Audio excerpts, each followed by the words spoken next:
Hello and welcome back to another Asta 2 video. Uh, Today, it's officially the off season, so there's not much football content to cover. But there is a little bit of news out of the UFL. The UFL, basically a football league, not associated with the NFL, that runs entirely during the NFL off season, and it's basically meant to appeal to those who can't go without football. Uh, the NFL updated their rules recently, and many online have been saying that the NFL should copy some of these changes. I'm here to rank these on a scale of 1 to 10, how good these changes would be for the NFL. Uh, First up, we have 4-point field goals. Uh, Now in the UFL, any kick from 60 yards or farther is worth 4 points. I can see a big argument for this and a big argument against this. The argument for it would be that uh, both that it both rewards kickers for kicking from farther out instead of treating all kicks equal, and makes situations where you're down 4 at your own 45 with 2 seconds left more exciting, because instead of making you throw a Hail Mary to the end zone, you can try and kick a 4-point field goal and tie the game. Uh, the argument against it would be that if you're down 4 at the 50, just barely not 60 yards away with 2 seconds left, can you uh move, say I want to move it back a little bit and kick a field goal for worth 4? Uh, because if you're down 4, there's only a few seconds left. You don't have time to backpedal or lose yards. So it would seem kind of stupid that we're not that instead of rewarding teams for going more yards, we're actually punishing them in this case.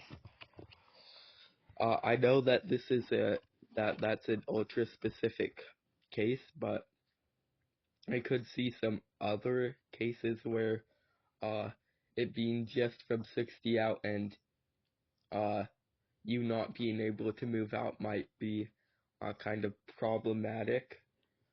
Overall, I think this is a little flawed and would need some fine-tuning, but I think that the concept is good, and this is a good 7 out of 10 on how good it would be for the NFL.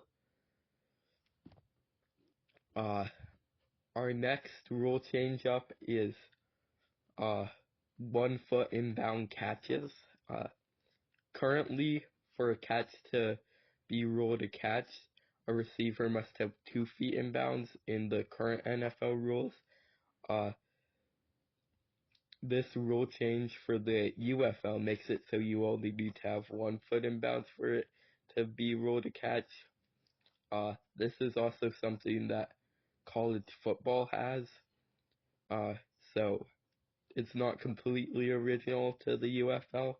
Uh, Overall, I feel like this is a good thing for the UFL in college football, because it allows more offense and makes it easier uh, to catch passes and have more explosive offensive plays. But it wouldn't be good for the NFL, as these are supposed to be the best of the best, and having 2 feet in bounds for it to be a catch is one of the ways they separate themselves from the rest, if that makes sense. Uh, how they show that they're the big boys, I guess, because uh, tell me that you haven't seen a toe tapper and been like, wow, these guys are the best.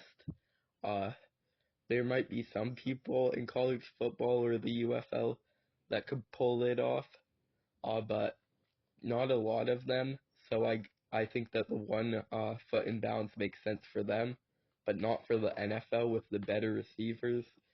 So overall, the NFL would not benefit from adding this, and I'll give it a 2 out of 10. Uh, Next up, our third rule change for the UFL was eliminating the tush push. Uh, the tush push, or brotherly shove, is a tactic used by a team uh, who need to get 1 or 2 yards. A bunch of big offensive linemen just shove the QB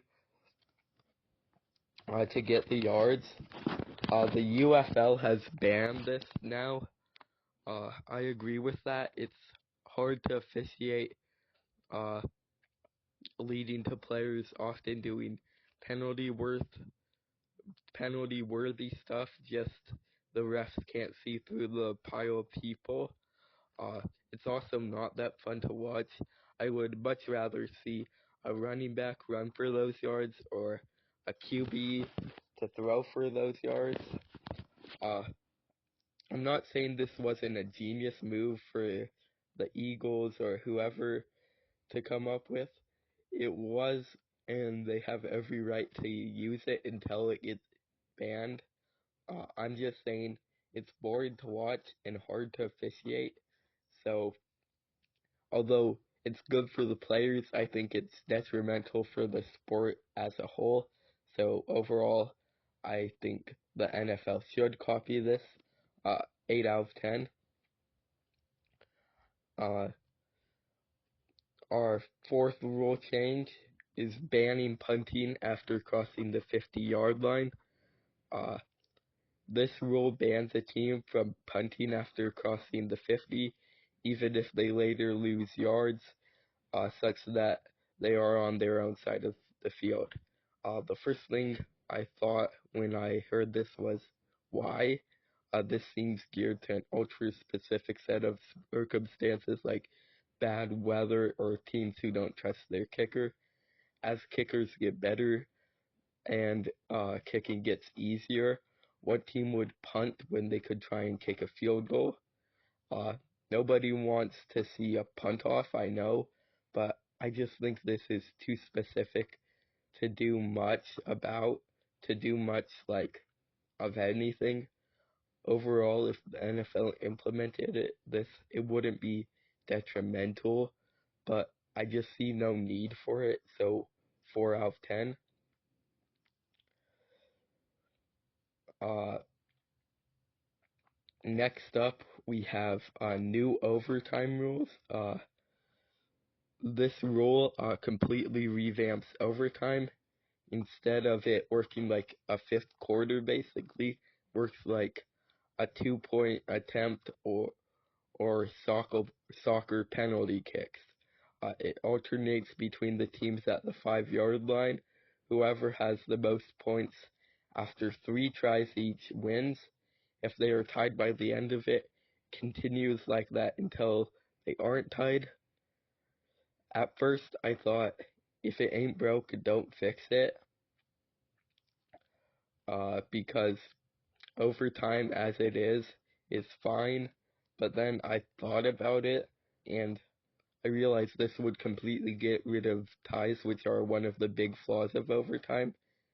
Uh, if we try to like get rid of ties and we're like, uh, if you're tied by the end of the overtime, we do another overtime quarter.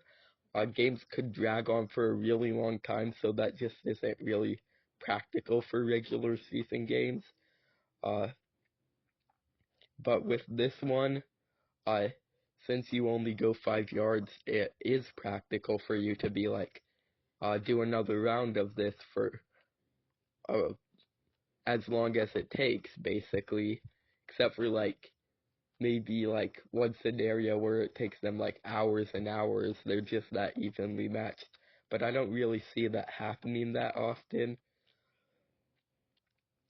So it would basically eliminate ties and still make games like and still not extend the game's length to an impractical length. Uh, this would also largely get rid of second turn advantage. Uh, Maybe it would still be there a little bit, but it would largely be gone and largely watered down, which in my opinion is another flaw of the second turn advantage. So this rule would be really good for the NFL, so they should definitely implement it. 9 out of 10. Our final rule that the NFL, that the UFL implemented is the 3-point conversion. This rule adds another way to score after a touchdown instead of just an extra points and 2-point conversions. The 3-point conversion works basically the same way as the 2-point conversion, but you start at the 8-yard line, so it's a little bit more difficult. Although this would add another way to score and would make a one-score game 9 points, I don't think those are necessarily good things. Now, in one drive, you could make up a 3 field goal deficit, and it's kind of hard to articulate, but I don't think that that many points being able to be obtained in one score by like a fluke of chance is necessarily a good thing. And also, after you add a 3-point conversion, why not add a 4-point conversion and a 5-point conversion? Like, we gotta draw the line somewhere, and I just wonder where that is. Like, I feel like the extra point and 2-point conversions are sacred. You should just leave it at those two. One as the default, and one as the we really need points now. I feel like they have a good thing going. So, I don't think that the NFL should implement it, and I'll give this a 3 out of 10. Uh, those are all the rules that the UFL changed this off season before they begin, that weren't just matching the NFL, which I obviously didn't include because the NFL already has them. Uh, I think the NFL should add the 3 attempt overtime and the 4-point field goal and eliminate the tush push. The NFL should not add 1-foot bound catches and 3-point conversions. Also should not ban punting after the 50-yard line. That's all for me today. Please like if you liked the video and subscribe if you're new.